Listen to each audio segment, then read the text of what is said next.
नमस्कार शेतकरी मित्रांनो, आपण नमस्कार, आज नमस्कार. वैजनाथ सोन्ने यांच्या राजमा शेतीमध्ये आहेत आणि त्यांनाच विचारू की ही राजमाची लागवड कशी केली जाते, नंतर किती उत्पन्न येतं, किती दिवसाचं पीक आहे आणि कुठल्या पिकाला ही पर्यायी पीक म्हणून वापर केला जातो आता शेतकऱ्यांनी. बऱ्यापैकी आता सध्या मराठवाड्यामध्ये हे राजमा पीक घेतलं जातं. तर त्यांनी आधी त्यांची माहिती द्यावी, नाव वगैरे सांगावं. नमस्कार. माझं नाव वैजनाथ दिगंबर सोन्ने, राणा सोन्नेवाडी, तालुका भूम, जिल्हा धाराशिव. आम्ही ही घेवड्याचं पीक ह्याला 65 दिवस झालेत आता.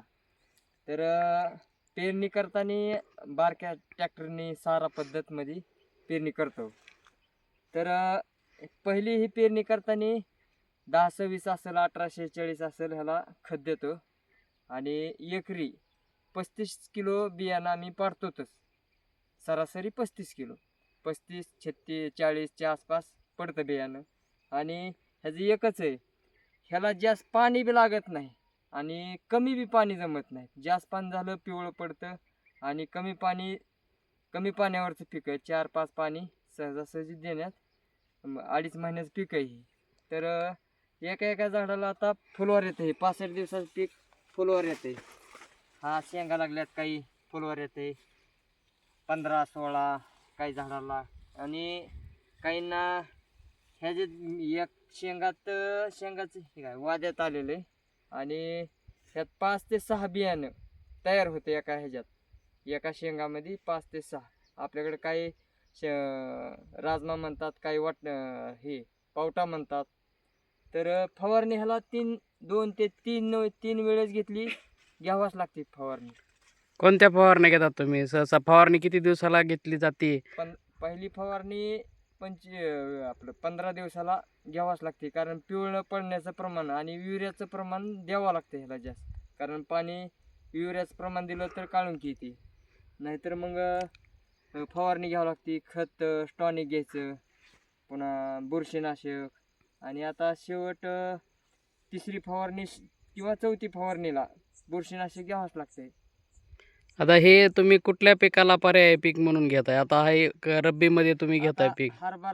हरभरा घेण्याच्या ऐवजी ही राजम्याचं पीक घेतलं जातं. आणि नंतर आता काही काढणीस आलेला आहे वरती, त्या क्षेत्रामध्ये काढणीस आला. त्याच्यानंतर कांदा पीक घेतलं जातं. 15 तारखेच्या आत, जानेवारी 15च्या आतमध्ये त्याची हार्वेस्टिंग होईल आणि त्याच जागेवर कांद्याचं रोप तयार केलेलं आहे, ती लागवड केली म्हणजे करणार आहे. वर्षभरात तुम्ही 3 पिकं कमीत कमी सोयाबीन, नंतर राजमा आणि नंतर कांदा अशी 3 पिकं कमीत कमी घेतात.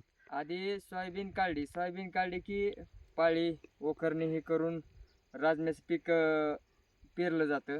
आणि 15 तारखेच्या आतमध्ये येईल असं कांद्यासाठी, कारण कांदा लागवड ही सगळ्यात महत्त्वाचं पीक म्हणजे कांदा. कारण कांदा ह्याचा बिऊड थोडासा ही आहे. मग त्या जागेवर कांदा पीक घेतलं तर बिऊड चांगला राहतो कांद्याच्या जागेवर. नंतर पुन्हा एप्रिल मेच्या पहिल्या आठवड्यात कांदा पीक निघून जातं लवकर. तुम्ही किती एकरी उत्पन्न अपेक्षित करता याच्यामधून? सरासरी चांगल्या रानावर 8 ते 10 क्विंटलपर्यंत निघतं. आणि हलकी जमीन जर असेल तर 7-8 पर्यंत जाते. वाण ही ह्याचा ब्राझील वाघा, पुन्हा व्हरायट्या भरपूर आहेत, पण आपल्याकडं सध्या ब्राझील वाघा जास्त चालतो. अपेक्षित किती दर भेटतो ह्यांना तुम्हाला? गेल्या वर्षी 95 रुपयाने निघाला होता 5 रुपये किलो. किलो. आणि एकरी किती ॲव्हरेज झालं होतं मागच्या चांगल्या वर्षी? रानावर 10 ते 10-11 क्विंटलची पर्यंत तरी येतं चांगल्या रानावर.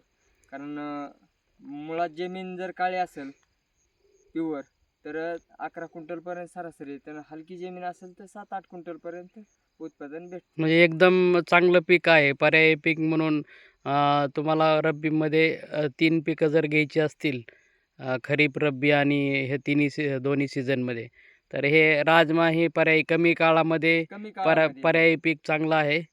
आणि हे बऱ्याच भागामध्ये आता लोक घेत आहेत राजमा पीक. आणि ऊस किंवा ह्याला पर्याय म्हणून चांगलं उत्पन्न पण देत आहे. तर तुम्ही समाधानी आहात का याच्याबद्दल? समाधानी म्हणजे काय 3 पिकं निघतात म्हणजे समाधानी आहेतच ना. कारण पहिलं सोयाबीन झाल्यानंतर राजमा झाल्यानंतर कांदा. किती झालं तरी कांद्याचं पीक निघणारच आहे ना. म्हणजे तुमच्या ऊसाच्या पिकाला पर्यायी पीक चांगलं आहे म्हणून. हां. पर्याय पीक महत्त्वाचं म्हणजे आपल्याला उत्पन्नच पाहिजे ना आणि पैसा महत्त्वाचा आहे. पैसा म्हणजे केलं तर होणार आहे, नाही केलं तर काय होणार आहे. मग त्यामुळं आधी सोयाबीन झाल्यानंतर राजमा आणि कांदा. हे पहा, यांनी घेतलेलं पीक अतिशय जोमात आलेलं आहे. राजमा पीक किती दिवसाचं पीक आहे साहेब आता हे? हे 65 दिवसाचं. 65 दिवसाचं. आणि किती दिवसाला हे काढणीस येणार? काढणीचं आणि 60 एक ह्याला महिनाभर लागेल. एक 25 दिवस. म्हणजे 75 ते 80 दिवसाचं पीक आहे. आणि 75 ते 80 दिवसामध्ये एकरी जवळजवळ तुम्ही लाख रुपये उत्पन्न काढू शकता. खर्च किती येतो एकरी तरी? बी नंतर तुमचं बियाणं खत बी सगळं मिळून जर मशागत ही जर झालं? बियाणं आम्ही सरासरी 35 किलो एकरी पाडतो आणि बियाणं घरचंच असते त्यामुळं विकत घ्यायचं हीच राहत नाही ना.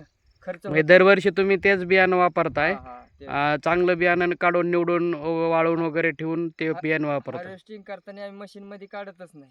बर. कारण ते ट्रॅक्टरच्या साहाय्याने तुडवून असं हे करून घ्यायचं, उपणून घ्यायचं.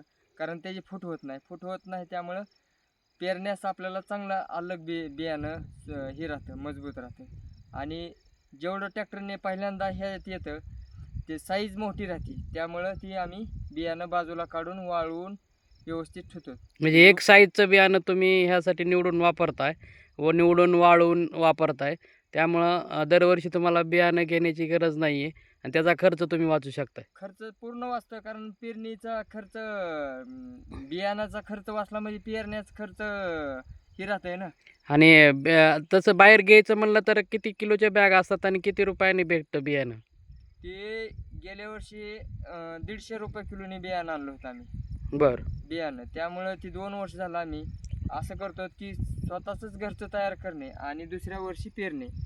कारण खर्च पुन्हा पेरणी पुन्हा ती 150 रुपये किलोचं बियाणं म्हणजे लांब खर्च जातो. त्यामुळं आम्ही काय करतो स्वतःचंच घरचं तयार करून हार्वेस्टिंग करून हे करून ठेवतो. ट्रॅक्टर सहाय्याने फिरवायचं नुसतं आणि ते घोळून उपणून आपलं व्यवस्थित ठेवायचं. आणि ह्याला तुम्हाला जवळचं मार्केट कुठं आहे? म्हणजे मार्केटला म्हणजे घेणारे आहेत का ह्याला राजमा? राजमा इथं बीट पुन्हा हे कळंब सारोळा ह्या भागात भरपूर व्यापारी ते घेतात. का आमचे लाखे ते म्हणजे ओळखीचे आहेत त्यामुळे ती बियाणं तिथूनच आणतात बरेचसे हे सारोळ्याहून. मग तिथून आम्ही बियाणं घेतो. म्हणजे तुम्ही ह्या बाबतीत समाधानी आहात? एकदम अगदी समाधानी आहेत. धन्यवाद.